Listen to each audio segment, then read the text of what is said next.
Hi, good morning. Botany online ക്ലാസ്സിലേക്ക് സ്വാഗതം. ഇന്ന് മൂന്നാമത്തെ ചാപ്റ്റർ പഠിച്ചു തുടങ്ങുകയാണ്.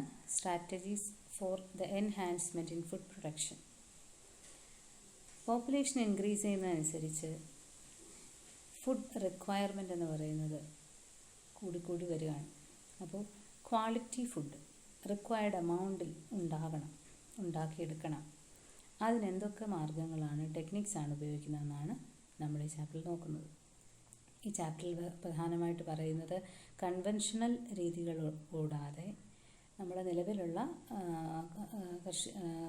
കൃഷി രീതികൾ മാത്രമല്ല, കുറച്ചുകൂടി മോഡിഫൈഡ് കാര്യങ്ങൾ കൂടി ഉപയോഗിച്ച്, അതായത് plant breeding, animal breeding, single cell protein, tissue culture, ഇങ്ങനെയുള്ള ടെക്നിക്സൊക്കെ ഉപയോഗിച്ച് എങ്ങനെ ഫുഡ് പ്രൊഡക്ഷൻ എൻഹാൻസ് ചെയ്യാം അല്ലെങ്കിൽ ഇൻക്രീസ് ചെയ്യാം, ക്വാളിറ്റി ഫുഡ് എങ്ങനെ പ്രൊഡ്യൂസ് ചെയ്യാമെന്നാണ് നമ്മൾ പഠിക്കുന്നത്. ഇന്ന് നമ്മൾ പഠിക്കാൻ പോകുന്നത് ഈ ടോപ്പിക്സാണ്: animal husbandry, dairy farm management, poultry farming, breed and animal breeding techniques. നമുക്കറിയാം, ഒരു നെസസിറ്റിയാണ് ഫുഡ് എന്ന് പറയുന്നത്.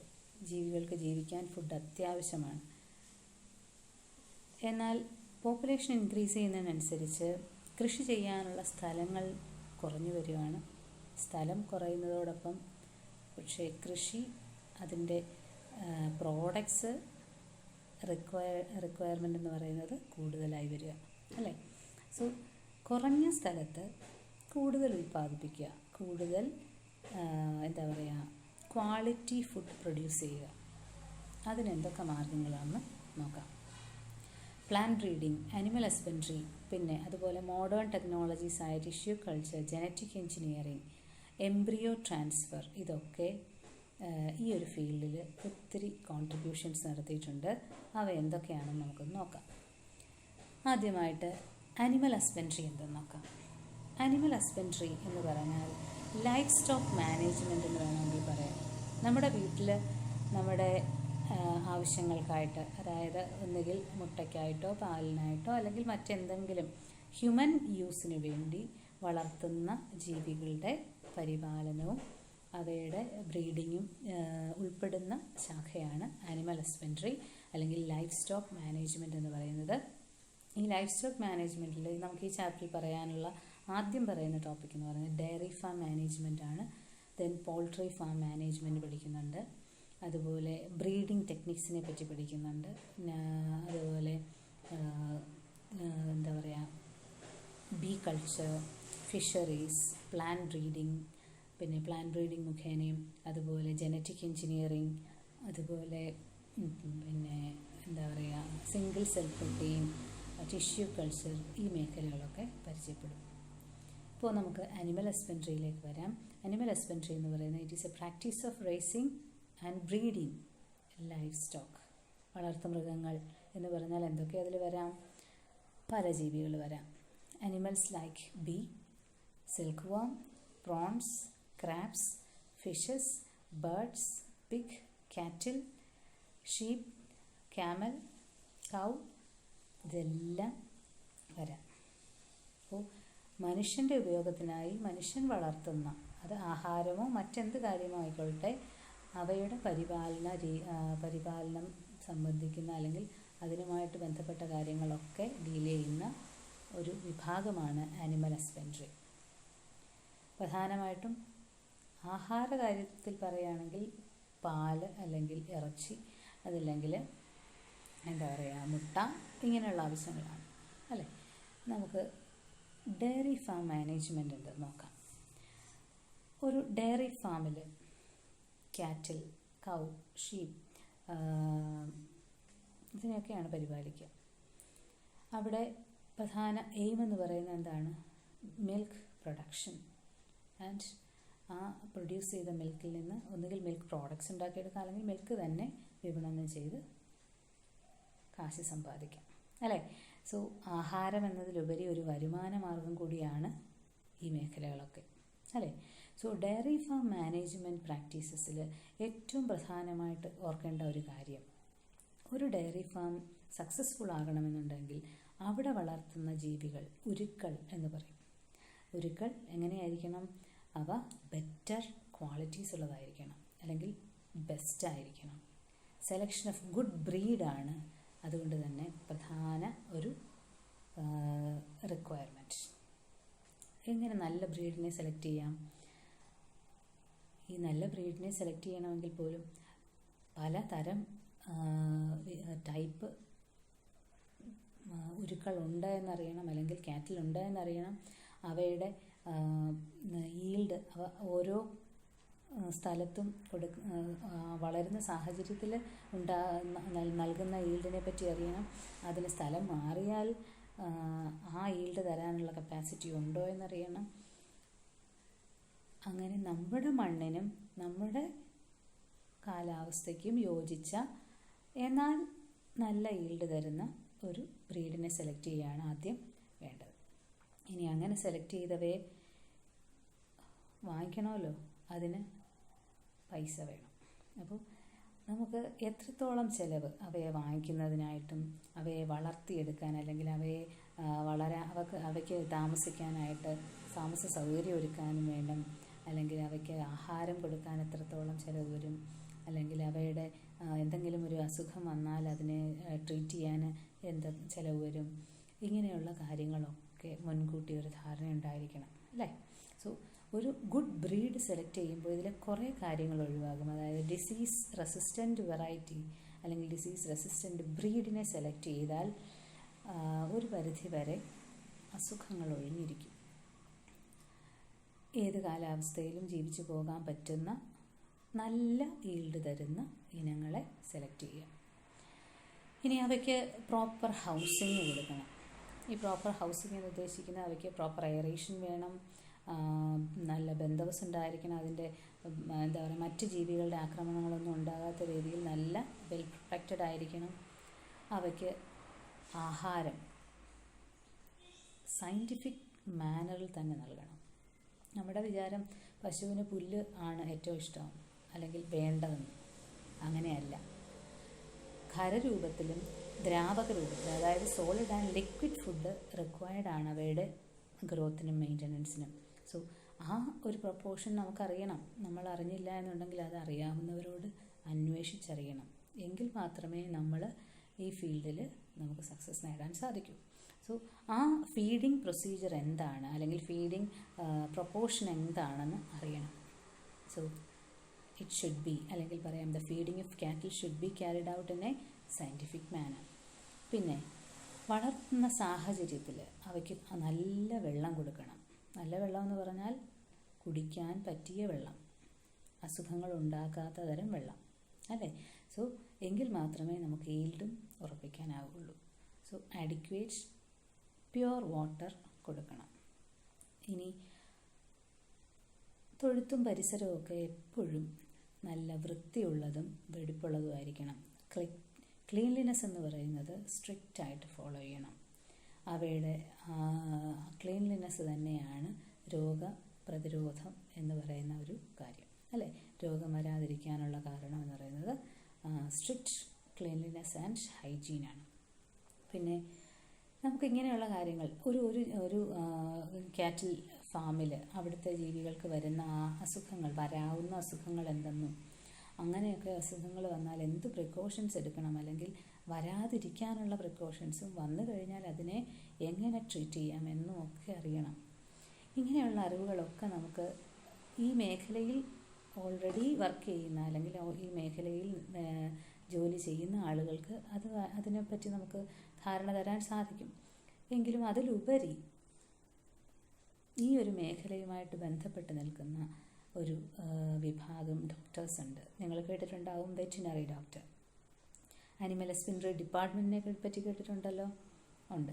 വളർത്തുമൃഗങ്ങളുടെ പ്രജനനവും പരിപാലനവും ഡീൽ ചെയ്യുന്ന വിഭാഗമാണ് animal husbandry department, livestock management department. അവർ കർഷകർക്ക് അതിനുള്ള മാർഗനിർദ്ദേശങ്ങൾ കൊടുക്കും. എങ്ങനെ ഒരു ഡയറി ഫാം സക്സസ്ഫുള്ളായിട്ട് മെയിൻറ്റെയിൻ ചെയ്യാം, അതിനെന്തൊക്കെ പ്രിക്കോഷൻസ് എടുക്കണം, സുഖങ്ങൾ വരാതിരിക്കാനുള്ള കുത്തിവയ്പ്പുകൾ എപ്പോൾ കൊടുക്കണം, അല്ലെങ്കിൽ അതുകൊണ്ട് അതിന് ഓരോ സമയത്തും എന്തൊക്കെ പരിചരണങ്ങൾ ആവശ്യമാണ്, ഇതിനെപ്പറ്റിയൊക്കെയുള്ള ഒരു സയൻറ്റിഫിക് അപ്രോച്ചിലുള്ള ഒരു അഡ്വൈസ് ആർക്ക് കൊടുക്കാൻ സാധിക്കും?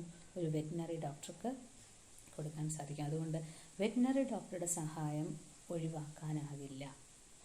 ഇനി വെറ്റിനറി ഡോക്ടറുടെ സഹായത്തോടൊപ്പം നമ്മുടെ മൃഗങ്ങളെ പറ്റി, നമ്മൾ വളർത്തുന്ന വളർത്തുമൃഗങ്ങളെ പറ്റിയുള്ള ഒരു സ്റ്റോക്ക്, എന്താ പറയുക, ഒരു റെക്കോർഡ് മെയിൻറ്റെയിൻ ചെയ്യുന്നത് നമ്മൾ ഭാവിയിൽ ഉപകരിക്കും.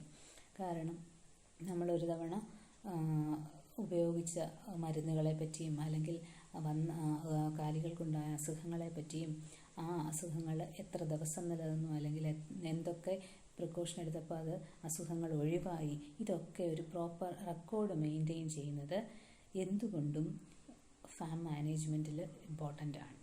സോ ഒരു സക്സസ്ഫുൾ ഡയറി ഫാം മാനേജ്മെൻറ്റിന് ഇത്രയും കാര്യങ്ങളാണ് നമുക്ക് ബേസിക്കലി പറയാനുള്ളത്. സെലക്ഷൻ ഓഫ് ഗുഡ് ബ്രീഡ്, പിന്നെ പ്രൊവൈഡ് പ്രോപ്പർ ഹൗസിംഗ്, പിന്നെ maintain a disease free environment, provide feeding in scientific manner, give pure water, അതുപോലെ strict cleanliness and hygiene, then advice of a veterinary doctor, and also maintenance of records of the farm. അല്ലേ? ഒരു good diary ഫാമിൻ്റെ requirements ആണ് നമ്മൾ പറഞ്ഞത്. ആ requirements ഒക്കെ തന്നെയാണ് ഇവിടെ കാണിച്ചിരിക്കുന്നത്. ബെറ്റർ ബ്രീഡ്സ്, അതായത് പിന്നെ ഗുഡ് ക്വാളിറ്റി ഉള്ള ബെറ്റർ ഈൽഡിങ് ആയിട്ടുള്ള ബ്രീഡ്സ്, ദെൻ അവയ്ക്കുള്ള ഫീഡിങ്, അത് വാട്ടർ ആയിക്കൊള്ളട്ടെ അതൊക്കെ, അതുപോലെ അവയുടെ ഫാം മെയിൻ്റനൻസ്, പിന്നെ അവയുടെ മിൽക്കിംഗ് പ്രൊസീജിയർ, ഇതൊക്കെയാണ് റെപ്രസെൻ്റ് ചെയ്യിക്കുന്നത്. പിന്നെ അവ എപ്പോഴും പ്രോപ്പർ ഹൈജീൻ ഉണ്ടായിരിക്കണം, ഒരു വെറ്റിനറി ഡോക്ടറുടെ സഹായം ആവശ്യമാണ്, അതുപോലെ പ്രോപ്പർ റെക്കോർഡ് മെയിൻ്റനൻസ്, ഇതൊക്കെ ഒരു സക്സസ്ഫുൾ ഫാം മാനേജ്മെൻറ്റ് പ്രാക്ടീസാണ്. ഓക്കെ, ബെറ്റർ ബ്രീഡ്സ് ആണ് ഇവിടെ റെപ്രസെൻ്റ് ചെയ്തിരിക്കുന്നത്. റെഡ് സിന്ധി, സഹിവോൾ, അതുപോലെ ജേഴ്സി, ഗിർ കാറ്റിൽ, ഇതൊക്കെ.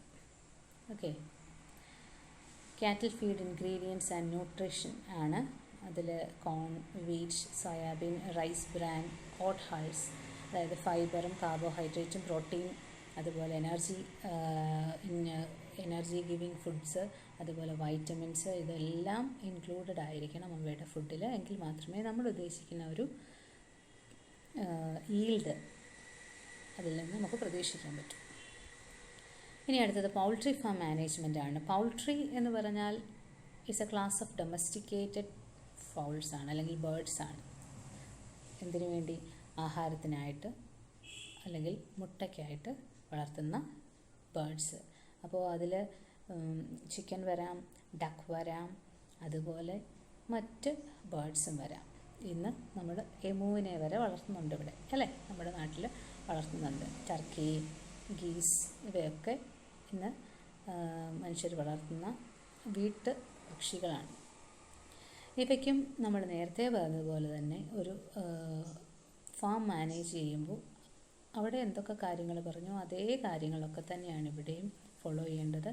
ഡയറി ഫാമിങ്ങിലെ പോലെ തന്നെ ഡിസീസ് ഫ്രീ ആൻഡ് സ്യൂട്ടബിൾ ബ്രീഡ്സിനെ സെലക്ട് ചെയ്യുക, അവയ്ക്ക് പ്രോപ്പർ ഹൗസിങ് കൊടുക്കുക, സേഫ് ആയിട്ടുള്ള ഫാം കണ്ടീഷൻസ് കൊടുക്കുക, മറ്റ് ജീവികളുടെ ആക്രമണങ്ങളൊന്നും ഇല്ലാത്ത രീതിയിൽ പ്രോപ്പർ ഫീഡ് കൊടുക്കുക, വാട്ടർ കൊടുക്കുക, പ്യുവർ വാട്ടർ കൊടുക്കുക, ഹെൽത്ത് ആൻഡ് ഹൈജീൻ മെയിൻറ്റെയിൻ ചെയ്യുക, അതുപോലെ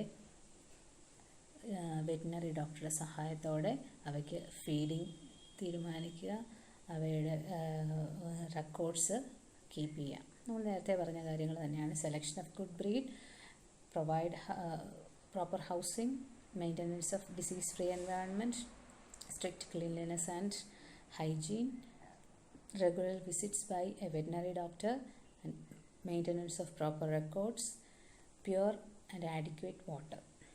Okay. അവയുടെ ആഹാരത്തിൽ, അതായത് ചിക്കൻ നമ്മൾ കൂടുതലായിട്ട് വളർത്തുന്നത് കോഴിയാണല്ലോ. അവയുടെ വളർച്ചയിൽ ചെറിയ കുഞ്ഞുങ്ങളായിരിക്കുമ്പോൾ തൊട്ട് അവയ്ക്ക് ഓരോ തരം ഫുഡാണ് കൊടുക്കുക. അതായത്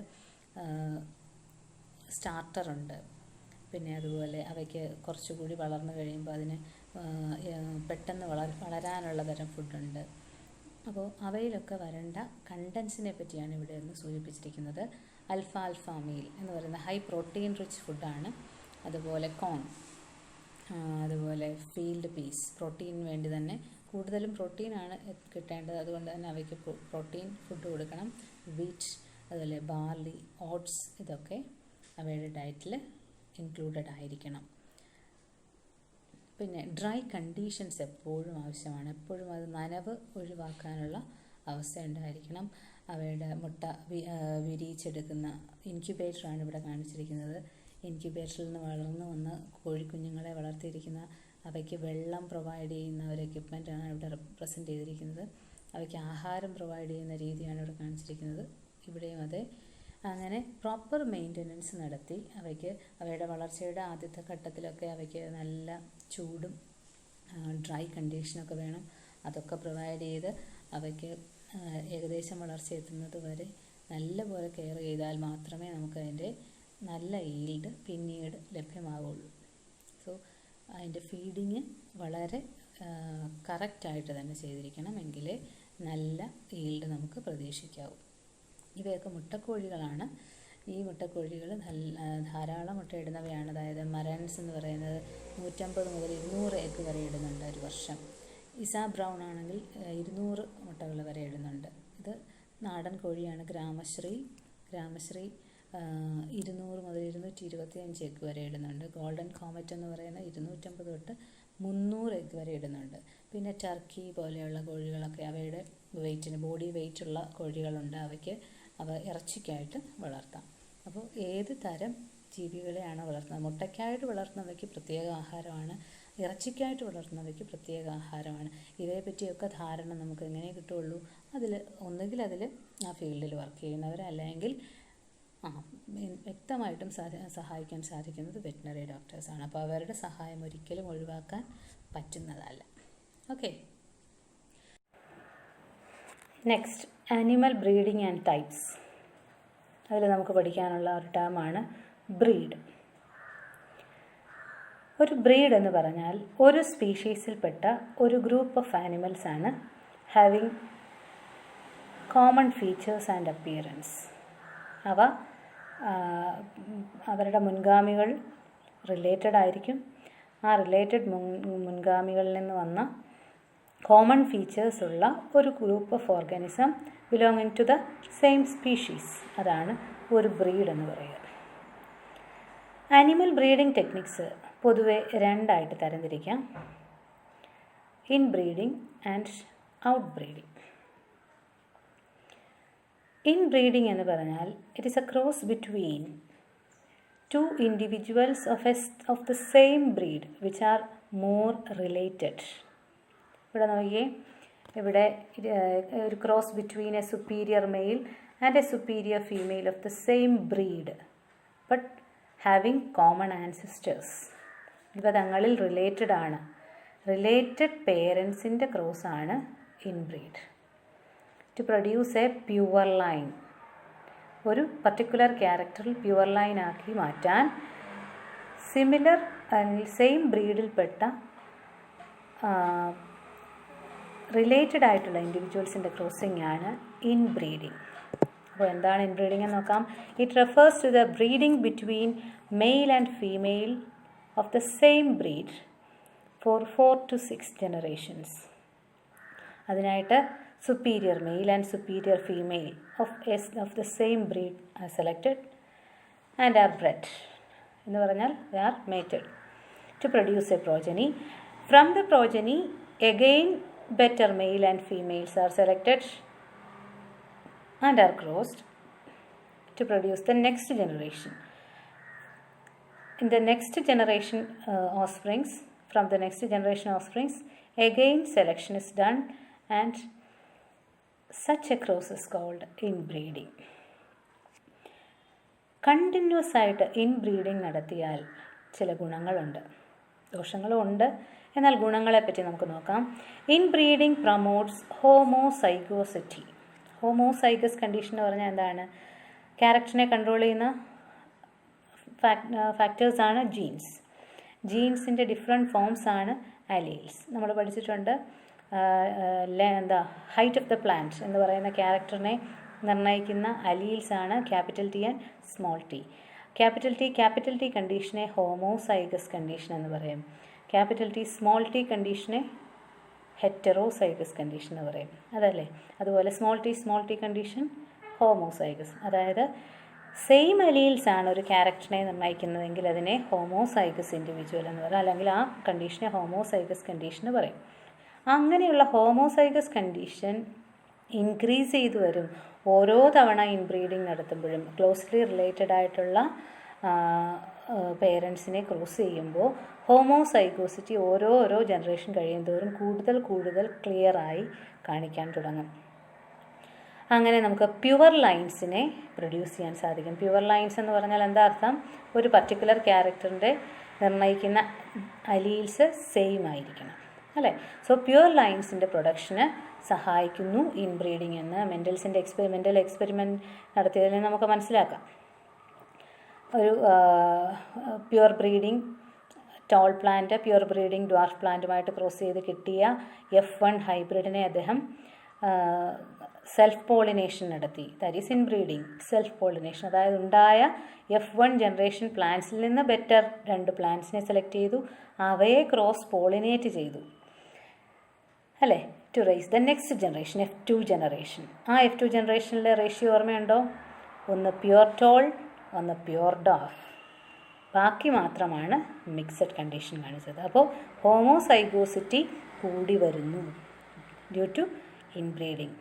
ഇനി അനിമൽസിൻ്റെ കാര്യത്തിലാണെങ്കിൽ ഇൻബ്രീഡിംഗ് എന്ന് പറഞ്ഞാൽ സെയിം ബ്രീഡിൽപ്പെട്ട റിലേറ്റഡ് ആയിട്ടുള്ള പേരൻസാണ്. ആ റിലേഷൻ എന്ന് പറയുന്നത് അവയുടെ ആൻസിസ്റ്ററൽ ഹിസ്റ്ററി നോക്കിയാൽ 4 മുതൽ 6 ജനറേഷൻ വരെ അവയ്ക്ക് ക്ലോസ് റിലേഷൻ ആയിരിക്കണം. എന്ന് പറഞ്ഞാൽ അവയുടെ പേരൻസ് ക്ലോസ്ലി റിലേറ്റഡ് ആയിരിക്കണം, എങ്കിലാണത് ഇൻബ്രീഡിംഗ് ആയിട്ട് പറയുക. സോ ഇനി അതിൻ്റെ ഇൻബ്രീഡിങ്ങിൻ്റെ മറ്റൊരു നല്ല വശം എന്ന് പറയുന്നത് നമുക്ക് അൺഡിസൈറബിൾ ജീൻസിനെ ഐസൊലേറ്റ് ചെയ്ത് മാറ്റാം. ഇപ്പോൾ ഹോമോസൈഗസ് കണ്ടീഷൻ വരുമ്പോൾ ചിലപ്പോൾ ഒരു ലീഥൽ എഫക്റ്റുള്ള അല്ലെങ്കിൽ ഒരു എന്താ പറയുക ഡെത്തിന് വരെ കാരണമാകുന്ന എഫക്റ്റുള്ള ഒരു ജീനുണ്ട് എങ്കിൽ ആ ജീനിനെ ഹോമോസൈഗസ് കണ്ടീഷൻ ആക്കി അത്തരം പ്രോജനിയെ ഈ ഗ്രൂപ്പിൽ നിന്ന് തന്നെ നമുക്ക് എലിമിനേറ്റ് ചെയ്യാൻ സാധിക്കും. ഇനി സുപ്പീരിയർ ജീൻസിന് അക്യുമുലേറ്റ് ചെയ്യാനുള്ള കണ്ടീഷൻ ഉണ്ടാകും ഡ്യൂ ടു ഇൻബ്രീഡിംഗ്. ഇവിടെ ഇൻബ്രീഡിംഗ് കാണിച്ചിട്ടുണ്ട്. ഒരു mail and female organism cross ചെയ്തു ഉണ്ടായ പ്രോജനിയാണിത്. ഈ പ്രോജനിയിൽ 6 ഓഫ്സ്പ്രിങ്സ് ഉണ്ടായി. അതിലെ ഒരു ഫീമെയിൽ 2 ഫീമെയിൽസിനെയും 2 മെയിൽസിനെയും സെലക്ട് ചെയ്തു. അവയെ തങ്ങൾ ക്രോസ് ചെയ്തു, മെയിൽ ആൻഡ് ഫീമെയിൽ ക്രോസ് ചെയ്തു. അപ്പോൾ സെയിം പേരൻറ്റിൽ നിന്ന് വന്ന 2 ഓഫ്സ്പ്രിങ്സിനെ വീതം പെയറായിട്ട് ക്രോസ് ചെയ്തു. എന്നിട്ടുണ്ടായ പ്രോജനിയിലെ ബെറ്റർ വൺസിനെ നോക്കി സെലക്ട് ചെയ്തു. ഇങ്ങനെ പല തവണ ഇൻബ്രീഡിംഗ് നടത്തുന്ന രീതിയാണ് ഇൻബ്രീഡിംഗ് അല്ലെങ്കിൽ സെൽഫിംഗ് എന്ന് പറയുക. ഓക്കെ, ഇനി ഇൻബ്രീഡിങ്ങിന് ഉണ്ടാകുന്ന ഒരു ദോഷമെന്ന് പറയുന്നത് inbreeding ഡിപ്രഷനാണ്. Continuous inbreeding will lead to inbreeding depression. What is inbreeding depression? It is the reduction in the biological fitness of an organism അല്ലെങ്കിൽ of offsprings when compared to its parents. അപ്പോൾ പേരൻസിനേക്കാളും അവയുടെ കുറച്ച് മുമ്പോട്ടുള്ള അതിൻ്റെ parents അതിൻ്റെ ഫോർഫാദേഴ്സ് അല്ലെങ്കിൽ ആ ഒരു Pedigree എടുത്താൽ അതിൽ ഓർഗാനിസംസിനെ കമ്പയർ ചെയ്യുമ്പോൾ പുതുതായിട്ടുണ്ടായ തലമുറ ബയോളജിക്കലി ഫിറ്റ് അല്ല അല്ലെങ്കിൽ വീക്ക് ഇൻഡിവിജ്വൽസ് ആണ് ഉണ്ടാകുന്നത് എന്ന് കണ്ടെത്തി. എങ്ങനെയുണ്ടാകുമ്പോൾ ഡ്യൂ ടു കണ്ടിന്യൂസ് ഇൻബ്രീഡിങ്. ആ ഒരു ഇൻഫീരിയോറിറ്റി അല്ലെങ്കിൽ ആ ഒരു കണ്ടീഷനെയാണ് എന്ത് പറയുന്നത്? Inbreeding depression. Inbreeding depression results from continuous inbreeding. അവിടെ പ്രൊഡക്ടിവിറ്റി കുറയും, അതുപോലെ ഫെർട്ടിലിറ്റിയും കുറയും. Productivity and fertility decreases. പക്ഷേ അതിനെ നമുക്ക് തിരികെ കൊണ്ടുവരാൻ സാധിക്കും. എങ്ങനെയാണ്? കണ്ടിന്യൂസ് ആയിട്ട് ഇൻബ്രീഡിംഗ് നടന്നുണ്ടായ പ്രോജനിയെ ഒറ്റത്തവണയെങ്കിലും അൺറിലേറ്റഡ് ഓർഗാനിസവുമായിട്ട് മീറ്റ് ചെയ്താൽ അവയ്ക്ക് ഉണ്ടാകുന്ന ഓഫ്സ്പ്രിങ്സ് എന്ന് പറയുന്ന ബെറ്റർ പ്രോജനി ആയിരിക്കും when compared to inbred ones. Okay, so inbreeding depression എന്ന് പറയുന്നത് it is the reduced biological fitness in a given population as a result of inbreeding or breeding of related individuals. Population biological fitness എന്ന് പറഞ്ഞാൽ refers to an organism's ability to survive and perpetuate its genetic material. അതായത് പ്രൊഡക്ടിവിറ്റിയിലും ഫെർട്ടിലിറ്റിയിലും offsprings കാണിക്കുന്ന ഒരു inferiority from their parents and forefathers, അതാണ് അല്ലെങ്കിൽ ancestors, അതാണ് ഇൻബ്രീഡിംഗ് ഡിപ്രഷൻ. ആ ഇൻബ്രീഡിംഗ് ഡിപ്രഷൻ ഒറ്റത്തവണ ഔട്ട് ബ്രീഡിങ് അല്ലെങ്കിൽ ഔട്ട് ക്രോസിങ് കൊണ്ട് നമുക്ക് ആ ഒരു ഡിപ്രഷൻ ഇല്ലാതെയാക്കാം. ഇനി നമ്മൾ പറഞ്ഞ ഗുണങ്ങളിലൊന്നാണ് ഇവിടെ റെപ്രസെൻറ്റ് ചെയ്തിരിക്കുന്നത്. അതായത് ചില റെസസീവ് അലീൽസ്, ഇതാ നോക്കിയാൽ ഇവിടെ റെസസീവ് അലീലായിട്ട് റെപ്രസെൻറ്റ് ചെയ്തിരിക്കുന്ന സ്മോൾ എ ആണ്. റെസസീവ് ഡെലിറ്റീരിയസ് അലീലാണ്. ഡോമിനൻ്റ് അലീലാണ് capital A. Capital A small A and capital A ജീനോ ടൈപ്പുള്ള രണ്ട് ഓർഗാനിസംസ് ക്രോസ് ചെയ്യുന്നു. അങ്ങനെ ക്രോസ് ചെയ്യുമ്പോൾ ക്യാപിറ്റൽ എ സ്മോൾ എ കോൺഫിഗറേഷനുള്ളവയ്ക്ക് സ്മോൾ എ അലീലുണ്ട് എങ്കിലും അവയുടെ പ്രസൻസ് എക്സ്പ്രസ് ചെയ്യുന്നില്ല because of the presence of dominant allele. ഇവിടെ പിന്നെ ഡോമിനൻ്റ് അലീലേ ഉള്ളൂ. പക്ഷേ ക്രോസ് പ്രോഡക്റ്റ് എന്ന് പറയുന്നത് പലതരം ഇൻഡിവിജ്വൽസ് ഉണ്ടാകാം. അതായത് ഇവിടെ രണ്ട് തരം ഗ്യാമീറ്റ്സ് ഉണ്ടാകാം, capital A gamete and small A gamete. ഇവിടെ capital A gamete. So capital A എന്നൊരു കോമ്പിനേഷൻ ഉണ്ടാകാം, സ്മോൾ എ ക്യാപിറ്റൽ എ എന്നൊരു കോമ്പിനേഷൻ ഉണ്ടാകാം, അല്ലേ? സോ ക്യാപിറ്റൽ എ കോമ്പിനേഷനുള്ള ഓർഗാനിസംസും ഉണ്ടാകാം, ക്യാപിറ്റൽ എ സ്മോൾ എ എന്ന് പറയുന്ന കോമ്പിനേഷനുള്ള ഓർഗാനിസം ഉണ്ടാകാം. അതായത് 50% ഉണ്ടായ ഇൻഡിവിജ്വൽസിൽ പ്യുവർ ബ്രീഡിങ് ഡോമിനൻ്റ് അലിയുള്ളവയാണ്, മറ്റേത് ഹെട്രോസൈഗസ് ഡോമിനൻ്റ് ആണ്. പക്ഷേ ആ ഹെട്രോസൈഗസ് ഇൻഡിവിജ്വൽസിൽ രണ്ടെണ്ണത്തിനെ വീണ്ടും തങ്ങളിൽ ക്രോസ് ചെയ്താൽ, അങ്ങനെ ക്രോസ് ചെയ്താലുണ്ട് ക്രോസ് പ്രോഡക്റ്റിൽ ക്യാപിറ്റൽ എ ഉള്ളതും ഉണ്ടാകും, ക്യാപിറ്റൽ എ സ്മോൾ എ ഉള്ളതും ഉണ്ടാകും, സ്മോൾ എ കോൺഫിഗറേഷനുള്ള ഓർഗാനിസവും ഉണ്ടാകും. അതായത് ഈ ഡിലിറ്റീരിയസ് എഫക്റ്റുള്ള റെസസീവ് കണ്ടീഷനുള്ള ഒരു ഓർഗാനിസത്തെ നമുക്ക് ഐസൊലേറ്റ് ചെയ്യാൻ സാധിക്കും among the dominant ones, and ഇതിനെ നമുക്ക് എലിമിനേറ്റ് ചെയ്യാനും സാധിക്കും. ഓക്കെ, ഇനി ഈ ഒരു ജനറേഷനിലുണ്ടായ ഒരു ക്യാപിറ്റൽ എ സ്മോൾ എ ഓർഗാനിസത്തെ ഒരു ഡോമിനൻ്റ് അലിയിലുള്ള ഓർഗാനിസവുമായി ക്രോസ് ചെയ്യുകയാണെങ്കിൽ അവിടെ തന്നെ ആ ഡോമിനൻസ് നമുക്ക് ഉറപ്പിക്കാം, റെസസീവ് അലീലിൻ്റെ എഫക്റ്റ് ഇല്ലാതെയാക്കാം. So that is selection is possible, അല്ലെങ്കിൽ ഒരു ഡിലിറ്റീരിയസ് റെസസീവ് അലീലിനെ സെലക്ട് ചെയ്ത് അതിനെ എലിമിനേറ്റ് ചെയ്യാൻ സാധിക്കും. ഇനി അത് സാധിച്ചില്ല എങ്കിൽ പോലും ഒരു തവണ ഒരു ഡോമിനൻ്റ് അലീലുള്ള ഓർഗാനിസവുമായിട്ട് ക്രോസ് ബ്രീഡിങ് നടത്തിയാൽ, അല്ലെങ്കിൽ ഔട്ട് ബ്രീഡിങ് നടത്തിയാൽ അത് നമുക്ക് അതിനെ ആ ഒരു കണ്ടീഷനിൽ നിന്ന് റിക്കവർ ചെയ്യാൻ സാധിക്കും. അപ്പോൾ ബ്രീഡിംഗ് മെത്തേഡ്സ് രണ്ടെന്ന് പറഞ്ഞു, ഒന്ന് ഇൻബ്രീഡിങ്, മറ്റൊന്ന് ഔട്ട് ബ്രീഡിങ്. ഇൻബ്രീഡിങ് എന്ന് പറയുന്നത് റിലേറ്റഡ് ഇൻഡിവിജ്വൽസിൻ്റെ ക്രോസിംഗ് ആയിരുന്നു. എന്നാൽ ഔട്ട് ബ്രീഡിങ് എന്താണെന്ന് നോക്കാം. Out breeding is the breeding of unrelated animals ആണ്. അത് സെയിം ബ്രീഡിൽപ്പെട്ടവയോ ഡിഫറൻറ്റ് ബ്രീഡിൽപ്പെട്ടവയോ അല്ലെങ്കിൽ ഡിഫറൻറ്റ് സ്പീഷീസിൽപ്പെട്ടവയോ ആകാം. ഒരു ബ്രീഡെന്ന് പറഞ്ഞാൽ എന്തെന്ന് നമ്മൾ നേരത്തെ പറഞ്ഞു, ഒരു സ്പീഷീസിൽപ്പെട്ട രണ്ടിനങ്ങളാണ്, അല്ലെങ്കിൽ രണ്ട് സിമിലർ ക്യാരക്ടറിസ്റ്റിക്സ് ഉള്ള രണ്ടിനങ്ങളെയാണ് നമ്മൾ രണ്ട് ബ്രീഡെന്ന് പറഞ്ഞത്.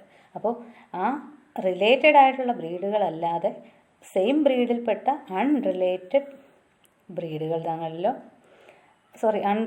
Individuals of the same breed തങ്ങളിലോ അല്ല എങ്കിൽ ഡിഫറൻറ്റ് ബ്രീഡ്സ് തങ്ങളിലോ ഡിഫറൻറ്റ് ജനറ തങ്ങളിലോ ക്രോസ് നടന്നാൽ ആ രീതിയാണ് outbreeding. So outbreeding എന്ന് പറയുന്നത് 3 തരത്തിൽ നമുക്ക് പറയാം. ഒന്ന് ഔട്ട് ക്രോസിങ്, മറ്റൊന്ന് ക്രോസ് ബ്രീഡിങ്, മറ്റൊന്ന് ഇൻ്റർ സ്പെസിഫിക് ഹൈബ്രിഡൈസേഷൻ. ഇനി എന്താണെന്ന് നോക്കാം. അപ്പോൾ ഔട്ട് ബ്രീഡിങ് എന്താണ്? Breeding of unrelated individuals. ഇവിടെ ഔട്ട് ബ്രീഡിംഗ് ആണ്. ഡിഫറെൻ്റ് ആൻസിസ്റ്റേഴ്സ് ഉള്ള 2 ഓർഗാനിസത്തെ ക്രോസ് ചെയ്യുന്നു. അതിനെ എന്ത് വിളിക്കാം? ഔട്ട് ബ്രീഡിംഗ് ആണ്. ഓക്കെ. ഇനി അതിലെ ഒന്നാമത്തെ വിഭാഗമാണ് ഔട്ട് ക്രോസിങ്. നമ്മൾ നേരത്തെ പറഞ്ഞു ഇൻ ബ്രീഡിങ്ങിൻ്റെ ദൂഷ്യവശങ്ങൾ ഇല്ലാതെയാക്കാൻ ഒറ്റത്തവണ അതിനെ റിലേറ്റഡ് അല്ലാത്ത എന്നാൽ സെയിം ബ്രീഡിൽപ്പെട്ട ഒരു മെയിലുമായിട്ട് മേറ്റ് ചെയ്താൽ മതിയാകുമെന്ന്, അല്ലേ? ആ ക്രോസിങ്ങിനെയാണ് ഔട്ട് ക്രോസിങ് എന്ന് പറയാം. അപ്പോൾ ഔട്ട് ക്രോസിങ്ങിനെ എങ്ങനെ ഡിഫൈൻ ചെയ്യാം? It is the mating of animals within the same breed but having no common ancestors on either side of the pedigree up to 4 to 6 generations. അതായത് ഒരു തവണ ഇൻബ്രീഡിങ് നടത്തി അല്ലെങ്കിൽ ബ്രീഡിങ് ഔട്ട് ക്രോസിങ് എന്ന് പറഞ്ഞാൽ same ബ്രീഡിൽപ്പെട്ട എന്നാൽ 4 മുതൽ 6 ജനറേഷൻ അതിൻ്റെ പിറകോട്ടെടുത്താൽ, അതായത് അതിൻ്റെ പേരൻസ് അതിൻ്റെ ആൻസിസ്റ്റേഴ്സിനെ എടുത്താൽ 6 ജനറേഷൻ വരെ യാതൊരു റിലേഷനും പാടില്ല. അതിന് മുമ്പ് റിലേറ്റഡ് ആണെങ്കിൽ പ്രശ്നമില്ല. 4 മുതൽ 6 ജനറേഷൻ പുറകോട്ടെടുക്കുമ്പോൾ അവയ്ക്ക് റിലേഷൻ പാടില്ല എന്നേ ഉള്ളൂ. അത്തരം ക്രോസിനെയാണ് ഔട്ട് ക്രോസിങ് എന്ന് പറയും. അങ്ങനെ അൺറിലേറ്റഡ് ആയിട്ടുള്ള individuals of the same breed cross ചെയ്തുണ്ടാകുന്ന ക്രോസ് പ്രോഡക്റ്റിനെ ഔട്ട് ക്രോസ് എന്ന് വിളിക്കാം. It is the best breeding method for animals that are below average in productivity in milk production, growth rate in beef cattle, etc. So a single outcross often helps to overcome inbreeding depression. ഒറ്റ ഒരു outcross മതിയാകും continuous ഇൻബ്രീഡിങ്ങിൻ്റെ ദൂഷ്യവശം ഇല്ലാതെയാക്കാൻ. So what is out crossing? Inbreeding എന്തായിരുന്നു? Same ബ്രീഡിൽപ്പെട്ട related ഇൻഡിവിജ്വൽസിൻ്റെ crossing. Out crossing same ബ്രീഡിൽപ്പെട്ട എന്നാൽ റിലേറ്റഡ് അല്ലാത്ത ഇൻഡിവിജ്വൽസിൻ്റെ ക്രോസിങ്. ഓക്കെ. നോക്കിയാൽ ഇവിടെ സെയിം ബ്രീഡിൽപ്പെട്ട 2 തരം പശുക്കളാണ്. റിലേറ്റഡ് അല്ല അവ ഒരു പ്രോഡക്റ്റ് ഉണ്ടാക്കുന്നു. അതായത് ഒരു ന്യൂ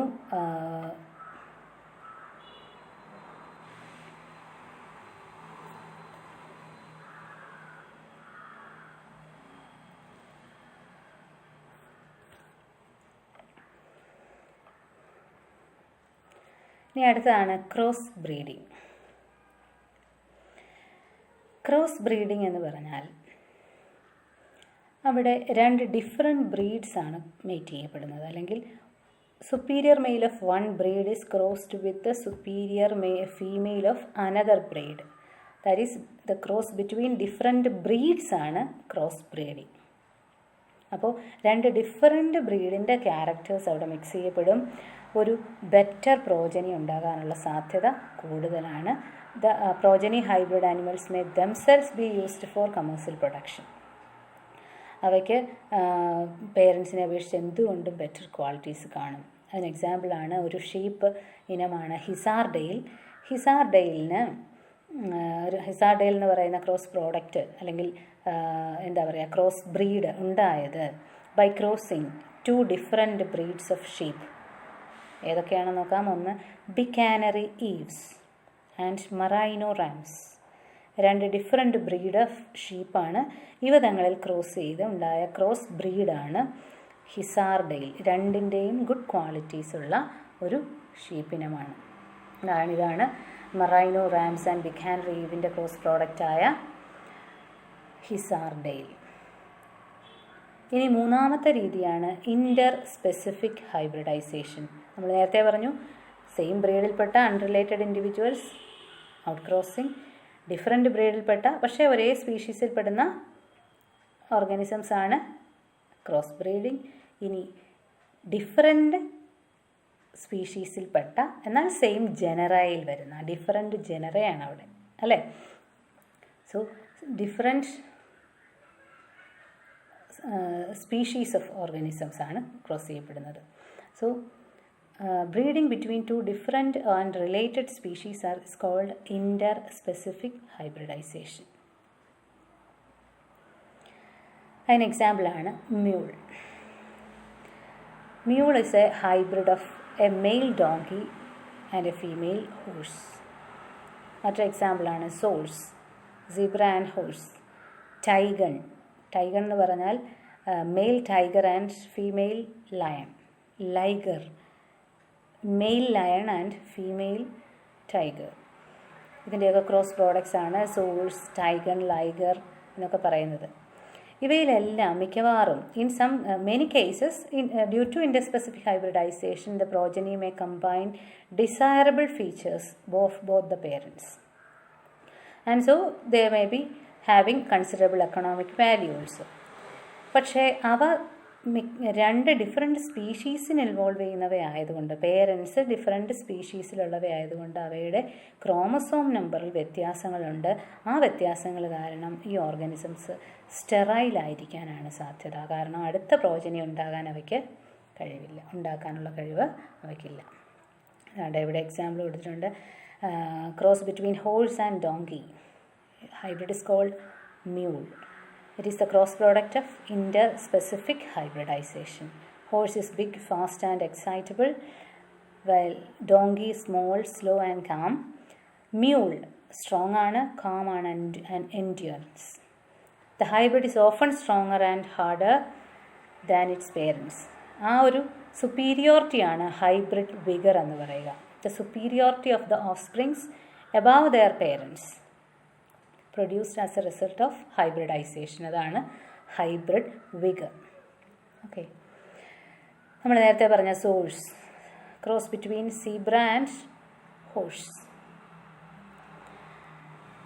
ലൈഗർ ആൻഡ് ടൈഗൺ. പേരൻസിനേക്കാൾ വലിപ്പം കൂടുതലുണ്ട് ലൈഗറിന്, എന്നാൽ പേരൻസിനേക്കാൾ ചെറുതാണ് ടൈഗൺ. ഇതെല്ലാം ഇൻ്റർ സ്പെസിഫിക് ഹൈബ്രിഡൈസേഷന് ഉദാഹരണങ്ങളാണ്. ഇനി ആനിമൽ ബ്രീഡിങ്ങിൻ്റെ മറ്റൊരു രീതിയാണ് കൺട്രോൾഡ് ബ്രീഡിംഗ് എക്സ്പെരിമെൻറ്റ്സ്. ഇതൊക്കെ ഈ ഇൻബ്രീഡിംഗ് ആൻഡ് ഔട്ട് ബ്രീഡിംഗ് രീതികൾ ഉപയോഗിച്ച് തന്നെ ആവശ്യമായ രീതിയിൽ പ്രോജനിയെ ഡെവലപ്പ് ചെയ്യുന്ന കൺട്രോൾഡ് ബ്രീഡിംഗ് എക്സ്പെരിമെൻറ്റ്സിനെ പറ്റിയാണ് നമ്മൾ പറയുന്നത്. അതിന് രണ്ട് രീതികളാണുള്ളത്. ഒന്ന് ആർട്ടിഫിഷ്യൽ ഇൻസെമിനേഷൻ, മറ്റൊന്ന് MOET. എന്താണെന്ന് നമുക്ക് നോക്കാം. ആർട്ടിഫിഷ്യൽ ഇൻസെമിനേഷൻ എന്ന് പറഞ്ഞാൽ ഒരു എലൈഡ് ബുള്ളിൻ്റെ, അതായത് സർവ്വഗുണങ്ങളുമുള്ള ഒരു ബുള്ളിൻ്റെ സെമൻ ആർട്ടിഫിഷ്യലി കളക്ട് ചെയ്ത് അതിനെ ഫീമെയിൽ ഓർഗാനിസത്തിൻ്റെ റീപ്രൊഡക്റ്റീവ് ട്രാക്റ്റിലേക്ക് ഇൻജെക്റ്റ് ചെയ്യുന്ന രീതിയാണ് ആർട്ടിഫിഷ്യൽ ഇൻസെമിനേഷൻ. കളക്ട് ചെയ്ത സെമൻ ഇമ്മീഡിയറ്റ്ലി യൂസ് ചെയ്യാം, അല്ല എങ്കിൽ ഒരു ഫ്രോസൺ സ്റ്റേറ്റിൽ ലേറ്റർ ടൈമിലേക്ക് വേണമെങ്കിൽ അതിനെ സൂക്ഷിച്ചു വെക്കാം. തന്നെയുമല്ല, അങ്ങനെ സൂക്ഷിച്ചു വെക്കുന്നത് കൊണ്ട് തന്നെ വേണമെങ്കിൽ അതിനെ ട്രാൻസ്പോർട്ട് ചെയ്ത് ഫീമെയിൽ ഓർഗാനിസം ഹൗസ് ചെയ്തിരിക്കുന്ന സ്ഥലത്തേക്ക് കൊണ്ടെത്തിക്കാനും സാധിക്കും. പിന്നെ ആവശ്യമായ രീതിയിൽ മേറ്റിങ്സ് നടത്താൻ, അല്ലെങ്കിൽ നല്ല പിന്നെ ഒരു റിസൾട്ട് ഓറിയൻറ്റഡ് ആയിട്ട് തന്നെ ഒരു മേറ്റിങ്ങിന് സാധ്യത ഉണ്ടാക്കുന്നു artificial insemination. So it overcome several problems of normal mating. Naturally normal മേറ്റിങ്ങിന് ഉണ്ടാകുന്ന തടസ്സങ്ങളൊക്കെ ഒഴിവാക്കി മേറ്റിംഗ് നടത്തുകയും അതുപോലെ എന്താ പറയുക, ഒരു ബെറ്റർ പ്രോജനിയെ പ്രൊഡ്യൂസ് ചെയ്യാനും ആർട്ടിഫിഷ്യൽ ഇൻസെമിനേഷൻ കൊണ്ട് സാധിക്കും. ആർട്ടിഫിഷ്യൽ ഇൻസെമിനേഷൻ്റെ രീതികൾ നമ്മൾ പറഞ്ഞു. അവ ജനറ്റിക് ഇംപ്രൂവ്മെൻറ്റ്സ് ഉണ്ടാക്കുന്നു. Widespread availability of genetically superior sires എന്ന് പറഞ്ഞാൽ മെയിൽ ഓർഗാനിസത്തിനെ പറ്റി പറയുകയാണ്. അങ്ങനെ ബെറ്റർ ക്വാളിറ്റീസ് ഉള്ള ഒരു മെയിൽ പേരൻ്റ് സെമൻ കളക്ട് ചെയ്ത് അത് ഫ്രോസൺ സ്റ്റേറ്റിൽ സൂക്ഷിച്ചു വെക്കാനും ആവശ്യമുള്ള സമയത്ത് അതിനെ ഫീമെയിൽ ഓർഗാനിസത്തിൻ്റെ ബോഡിയിലേക്ക്, അതായത് അതിൻ്റെ യൂട്രൈൻ ട്രാക്റ്റിലേക്ക് അതിനെ ഇൻട്രൊഡ്യൂസ് ചെയ്യാനും ബൈ ഇഞ്ചക്ഷൻ സാധിക്കും. അതാണ് ആർട്ടിഫിഷ്യൽ ഇൻസെമിനേഷൻ. ഇനി മറ്റൊരു രീതിയാണ് multiple ovulation embryo transfer technology. Normal mating മുഖേനയോ അല്ലെങ്കിൽ ആർട്ടിഫിഷ്യൽ ഇൻസെമിനേഷൻ വഴിയോ ഒക്കെ നമ്മൾ ബെറ്റർ പ്രോജനി ഡെവലപ്പ് ചെയ്യാം എന്ന് പറഞ്ഞു. എങ്കിലും സക്സസ്ഫുൾ ഹൈബ്രിഡൈസേഷൻ ഉറപ്പുവരുത്താൻ പറ്റുന്ന ഒരു ടെക്നിക്കാണ് multiple ovulation embryo transfer technology. Normally ഒരു കൗ അതിൻ്റെ ഫോളിക്കിൾ നാച്ചുറലി പെർ സൈക്കിൾ ഒരു എഗ്ഗാണ് പ്രൊഡ്യൂസ് ചെയ്യുക. സോ ഇവിടെ ആർട്ടിഫിഷ്യലി ഫോളിക്കിൾ സ്റ്റിമുലേറ്റിംഗ് ഹോർമോൺസ് കൊടുത്തുകൊണ്ട് അവയ്ക്ക് ഫോളിക്കുലാർ മെച്ചുറേഷൻ ഉണ്ടാകാനുള്ള പ്രേരണ കൊടുത്ത് മോർ ദാൻ 1 എഗ്, അതായത് 6 to 8 eggs per cycle produce ചെയ്യാനുള്ള ഒരു ടെൻഡൻസി അതിനുണ്ടാക്കുകയും ആ 6 to 8 എഗ്സ് ഫെർട്ടിലൈസ് ചെയ്യിക്കുന്നത് നോർമൽ മേറ്റിംഗ് വഴിയോ അല്ലെങ്കിൽ ആർട്ടിഫിഷ്യൽ ഇൻസെമിനേഷൻ വഴിയോ ആകാം. എന്നിട്ട് ആ സൈഗോട്ട് അല്ലെങ്കിൽ ആ സൈഗോട്ട് എംബ്രിയോ ആയി ഒരു 8 to 32 സെൽഡ് സ്റ്റേജായ എംബ്രിയോ ആയി മാറുമ്പോഴേക്ക് അതിനെ ഫീമെയിൽ പേരൻ്റ് ബോഡിയിൽ നിന്ന് റിക്കവർ ചെയ്ത് അവയെ സറോഗേറ്റ് മദറിൻ്റെ വൂമ്പിലേക്ക്, ഗർഭപാത്രത്തിലേക്ക് ട്രാൻസ്ഫർ ചെയ്യുന്ന ടെക്നിക്കാണ് multiple ovulation embryo transfer technology. ഇത് കൂടുതൽ ഉപയോഗപ്പെടുക ഒരു ഫീമെയിൽ പേരൻ്റ്, അവിടെ അതിന് ഫെർട്ടിലൈസേഷനൊക്കെ നടക്കുന്നുണ്ട്, പക്ഷേ ആ എംബ്രിയോയെ വളർത്തിയെടുക്കാനുള്ള കണ്ടീഷൻ അതിൻ്റെ ബോഡിക്കില്ല എങ്കിൽ അങ്ങനെയുള്ള കേസിൽ ഒരു ബെറ്റർ ഓപ്ഷനാണ് MOET, സറോഗേറ്റ് മദേഴ്സിൻ്റെ, അതായത് മറ്റ് അതേപോലെയുള്ള ഓർഗാനിസത്തിൻ്റെ ഭൂമിയിലേക്ക് അല്ലെങ്കിൽ ഗർഭപാത്രത്തിലേക്ക് ആ എംബ്രിയോയെ ട്രാൻസ്ഫർ ചെയ്യുന്ന രീതിയാണ് multiple ovulation embryo transfer technology. എന്ന് പറഞ്ഞാൽ മൾട്ടിപ്പിൾ ഓവുലേഷൻ ഉദ്ദേശിച്ചാൽ എന്താണ്?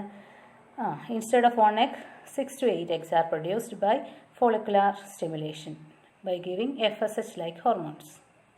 ഇനി അങ്ങനെ ഉണ്ടാക്കിയെടുത്ത് അതിനെ ഫെർട്ടിലൈസ് ചെയ്യിച്ച് എംബ്രിയോ ഉണ്ടാക്കി ആ എംബ്രിയോയെ ട്രാൻസ്ഫർ ചെയ്യുന്നു to surrogate mothers, that is MOET. Okay, നമ്മളിന്ന് പഠിച്ച കാര്യങ്ങളെല്ലാം ഓർക്കുമല്ലോ. നമ്മൾ ഡയറി ഫാം മാനേജ്മെൻറ്റ് പഠിച്ചു, പോൾട്രി ഫാം മാനേജ്മെൻറ്റ് പഠിച്ചു, ബ്രീഡ് എന്തെന്ന് പഠിച്ചു, അതുപോലെ അനിമൽ ബ്രീഡിംഗ് ടെക്നിക്സ് പഠിച്ചു, ഇൻബ്രീഡിംഗ് ആൻഡ് ഔട്ട് ബ്രീഡിങ്ങിൻ്റെ ടൈപ്സ് പഠിച്ചു, out crossing, cross breeding, interspecific hybridization, പിന്നെ കൺട്രോൾഡ് ബ്രീഡിംഗ് എക്സ്പെരിമെൻറ്റ്സ് ആയിട്ട് ആർട്ടിഫിഷ്യൽ ഇൻസെമിനേഷനും MOETയും പഠിച്ചു. സംശയങ്ങളുണ്ടെങ്കിൽ ചോദിക്കുക, നോട്ട്സൊക്കെ എഴുതി തയ്യാറാക്കുക. എല്ലാവരും കൈറ്റിൻ്റെ ക്ലാസ്സുകളൊക്കെ കാണുന്നുണ്ടെന്ന് വിചാരിക്കുന്നു. അതിൽ സംശയങ്ങൾ എന്തെങ്കിലും ഉണ്ടെങ്കിൽ തീർച്ചയായിട്ടും ചോദിക്കണം. അതിൽ പറഞ്ഞിരിക്കുന്ന ആക്ടിവിറ്റീസൊക്കെ ചെയ്ത് എൻ്റെ പേഴ്സണൽ നമ്പറിലേക്ക് അയച്ചു തരണം. നിങ്ങൾ സംശയങ്ങൾ തീർത്ത് പോവുക, ഒരു സംശയങ്ങളും വെച്ചേക്കരുത്.